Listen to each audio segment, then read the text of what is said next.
Fini les rendez-vous galants, les lettres d'amour et les rencontres en bas de chez soi pour trouver sa moitié. Au XXIe siècle, on swipe vers la droite ou la gauche selon ses préférences. Comme Coralie qui a sauté le pas en s'inscrivant sur l'application aux 57 millions d'utilisateurs, Tinder. La situation amoureuse, elle n'est pas très incroyable, donc c'est pour ça aussi que je me dis pourquoi pas essayer les sites de rencontres. Ça peut être l'occasion, pourquoi pas, de trouver un copain ou même voir l'âme sœur, pourquoi pas. J'y crois encore. Et pour trouver l'âme sœur, il faut chercher. Oubliez la vieille expression, c'est quand on s'y attend le moins que ça nous tombe dessus. Ce n'est plus le hasard, ce sont les matchs qui définissent avec qui vous allez parler. Si vous vous likez mutuellement, c'est à ce moment que vous pouvez entamer la discussion. Mais tout ou presque se joue d'abord sur le physique. Ouais, pourquoi pas. Ouais, non. Je discute avec pas mal de personnes, donc c'est cool. Et ça permet de se rendre compte aussi que on peut plaire, même si on n'a pas une foule de prétendants en réalité. Tinder permet aussi d'avoir peut-être un peu plus confiance en soi et de se dire finalement je plais. Depuis son inscription, elle a déjà rencontré plusieurs prétendants, mais toujours en restant prudente. Il est commun de trouver de faux profils sur ce genre d'application. Par contre, mes amies m'ont prévenue, elles m'ont dit surtout que dans des lieux publics, si on se rencontre, et puis faire attention à qui on parle, de quoi on parle. Pour certains célibataires, les applications de rencontres ont atteint leurs limites. Elles vendent souvent du rêve, un rêve que les utilisateurs ne trouvent pas. 83% se disent insatisfaits de leur expérience en ligne. Ce qu'ils cherchent, c'est le contact, le face-to-face. C'est justement ce qu'a trouvé la vingtaine de participants au speed dating organisé à Sarreguemines. Contrairement aux applications, se cacher derrière un écran n'est plus possible. On rentre dans le vif du sujet dès les premières secondes. On va pouvoir juger un physique, la manière dont la personne est habillée, etc. C'est une chose, mais ensuite, on aura une vraie discussion.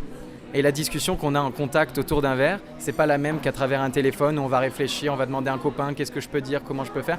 Là, on est face à nous-mêmes, on est seul, et chaque personne, du coup, de manière individuelle, va devoir trouver avec ses armes comment justement pouvoir enchaîner une conversation. Et c'est en 10 minutes top chrono que les prétendants doivent se présenter et savoir si il ou elle pourrait être la personne tant attendue. Et détrompez-vous, le speed dating attire les jeunes comme les moins jeunes. Ce soir-là, tous les âges étaient représentés, allant de 23 à 58 ans. Et tous étaient à la recherche de la même chose, les rendez-vous en réel. C'est du concret, je trouve que c'est que du positif. À l'heure d'Internet, je trouve que c'est très bien, je trouve. Au moins, on voit la personne, on voit comment il se comporte, s'il y a le feeling, le physique aussi au vrai. Après avoir discuté avec plusieurs personnes, les participants notent sur une feuille leur ressenti à la fin de chaque rendez-vous. Le lendemain, ils envoient à l'organisme leur coup de cœur et s'il est réciproque, ils pourront avoir accès aux coordonnées et s'engager, peut-être, dans une relation.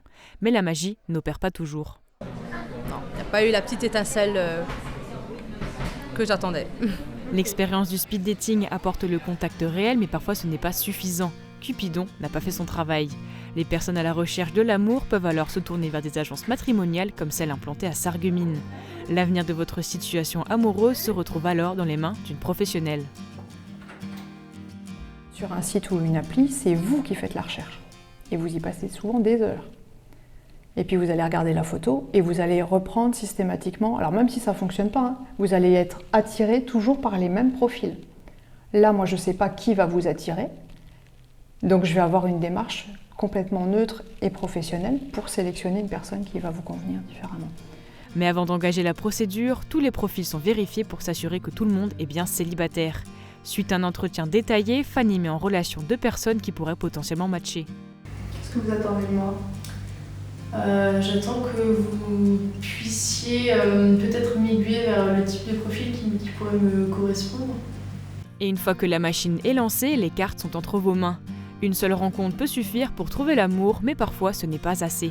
Tout se fait au cas par cas. Et en majorité, les personnes qui se tournent vers les agences matrimoniales viennent des mêmes horizons. Ils viennent pour découvrir et ils sont rassurés dans le sens où c'est enfin quelqu'un, ils ont quelqu'un en face. Ils ont quelqu'un qui va les écouter et qui va tenir compte de ce qu'ils demandent. Alors c'est vrai qu'ils ont presque tous essayé les sites de rencontres avant de venir, c'est plus facile, mais ils sont très déçus. D'ailleurs, s'ils n'étaient pas déçus, ils ne viendraient pas. Ils auraient trouvé tout seuls.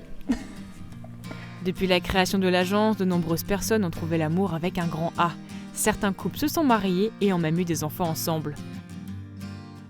Et pour ceux qui n'ont pas encore trouvé l'amour, pas d'inquiétude. Selon une étude, d'ici 2037, la majorité des naissances seront le fruit d'un match via un site ou une application de rencontre en ligne. Il ne vous reste plus qu'à trouver votre moitié ou à swiper vers la droite.